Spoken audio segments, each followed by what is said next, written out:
Կապ չեմ ունեցել, նոր մի կես ժամ առաջ միացավ, ահագին զանգողներ են եղել, գրողներ են եղել, ոչ մեկին չեմ պատասխանել, ներողություն եմ խնդրում, զանգը գալիս է,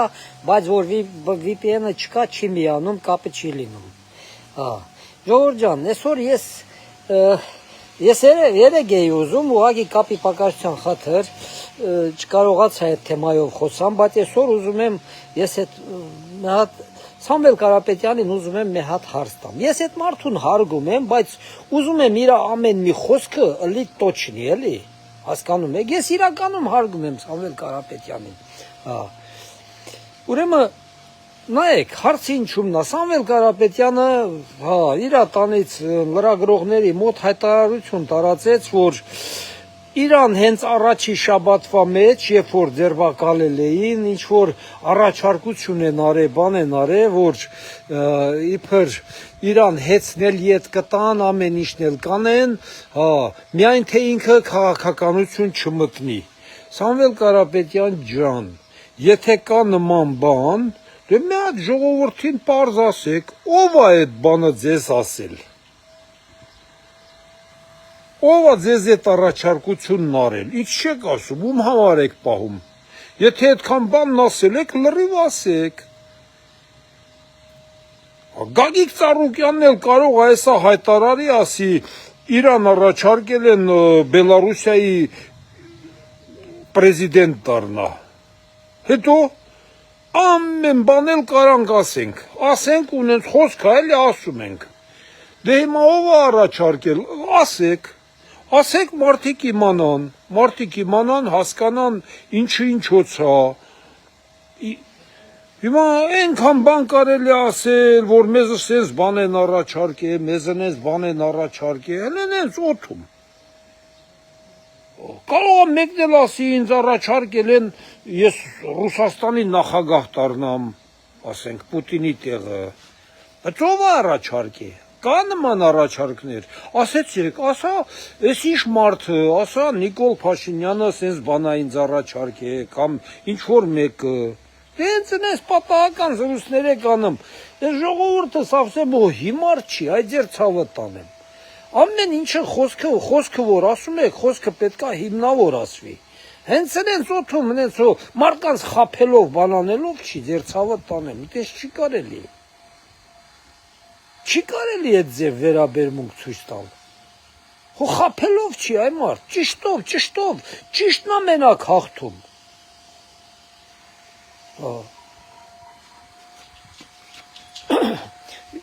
Ես մենակ մի բան կարամ ասեմ, որ ասենք 2018 թվին, երբ հեղափոխությունը եղել է, խոսք են տվել, որ Կամանց,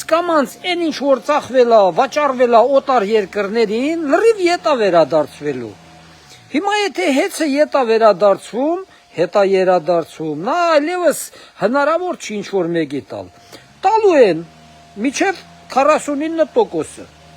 բայց ոչ 100%-ով, 50+1%-ը մնալու է պետության սեփականություն։ Տանես չի որ, բոլոր, այս ընտրություններից հետո,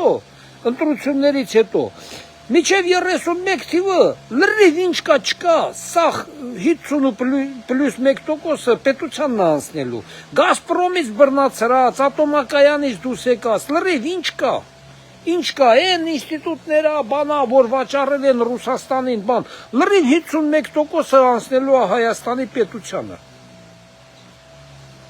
Պետությունը պետք է մոնոպոլիա ունենա, ինքը պետք է լինի տերը տիրական այս երկրի, բայց պետությունը ինչի համար է, որ տալու է ինչ-որ սեփականատերերը պետություն են կառավարելու, ղեկավարելու, ոչ։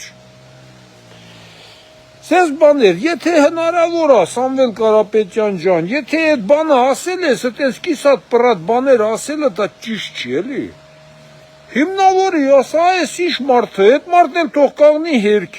հերքի ասի, ես նման առաջարկություն չեմ արել Սամվել Կարապետյանին, 5 տարեկան երեխեք չեք կամ այս ժողովուրդը ձեր լսարանը, 5 տարեկան երեխեք չեն, որ ինչ ասեք հավատամ, Արդեն այս 35 տարում այնքան մարդկանց սուտ բաներ են ասել, մարդիկ էլ ոչ մեկի չի ուզում հավատա, հանրապես, ոչ մեկի։ Ոչ մեկի, հասկանում եք, ոչ մեկի մարդը արդեն չի ուզում հավատա։ Ինչ ուզում եք ասեք։ Հիմա ով է հավատալու նման բաներին։ 300,000 թուրք, կես միլիոն թուրք, միլիոն թուրք, այս մի բան, ռուսները կգան, ով է հավատում։ Հունիսի 7-ին նայեք ռուսները ոնց են ասելու մեր բարեկամ Հայաստանը, մեր հազարամյա բարեկամ։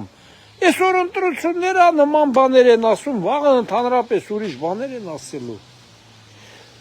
Մի խոսքով նման բաներ, ժողովուրդ ջան, Սամվել Կարապետյան ջան, եթե հնարավոր է, ասեք, ախպեր ջան, ասեք, կիսատ մի թողեք ձեր խոսքը։ Ժողովուրդ ջան, լավ օր եմ ցանկանում բոլորիդ առողջություն եմ ցանկանում։ Դիմացեք, ժողովուրդ ջան, դիմացեք, ինչքան կարողանում եք դիմացեք։ Մինչև ամսի 7-ը, ամսի 8-ին շնորհավորելու ենք մեր ժողովրդին իր հերթական հաղթանակի համար։ Հայ ժողովուրդը պետք է հաղթի ու հայ ժողովուրդը հունիսի 8-ին պետք է սկսի իշխանությանը, այսենց սխմելը, որ ամեն ինչը պետք է արվի մեր պետության, պետականության համար։ Եվ վերջ, ուրիշ ոչ մի բան։ Լավ մնացեք, մինչ երեկո։ Հույս ունեմ երեկոյան գոնե կապը կմնա, կապի մեջ կմտնեմ էլի։ Սասուն Միքայելյանի 14 թվի, 2014 թվի իր խոսակցությունն է, էլի ձայնագրած։ Նայեք, բոլորդ էլ նայեք ուշադիր, մի քիչ երկար է, բայց նայեք, էլի։ Տեսեք, որ 14 թվին, այս նույն 2026 թվի զրույցները այդ մարդը անում է։ Հասկանում եք, Ղարաբաղցի, հայաստանցի,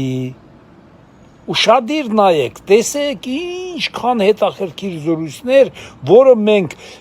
հիմա բոլորը վերապահում են իբր թե Նիկոլ Փաշինյանը 18-ին եկավ, նորը տենց բաներ ալեղել, ազգի մեջ էսեն։ Նայեք, մարդը 2014 թվի ձայնագրություն է։ Ուշադիր լսեք։ Հա։ Այդ մեկ, երկրորդը նոր ինչ էի ուզում ասեմ մոռացա։ Մի խոսքով անպայման բոլորդ նայեք ժողովուրդ ջան։ Հա, մեկ էլ մի բան եմ ուզում ասեմ, հիշում եք վերջի անգամ, որ վարչապետ Նիկոլ Փաշինյանը հանդիպեց ցարի հետ։ Ու ես անունը չեմ ուզում տամ անընդհատ ազգանունը, հա, ցարի հետ։ Ուրեմն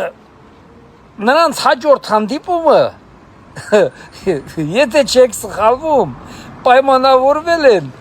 հունիսի 24-ին թե 25-ին, այդ ամսին նրանք պայմանավորվել են, որ հանդիպեն։ Դա պատահական զրույց չի եղել։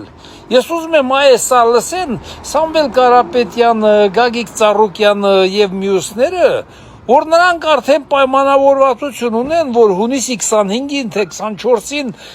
տոշնյորը չեմ հիշում, բայց այդ ժամանակ նրանց հաջորդ հանդիպումը այդ ժամանակ պայմանավորվածություն կա արդեն։ Ժողովուրդ ջան, մի խոսքով հանգիստ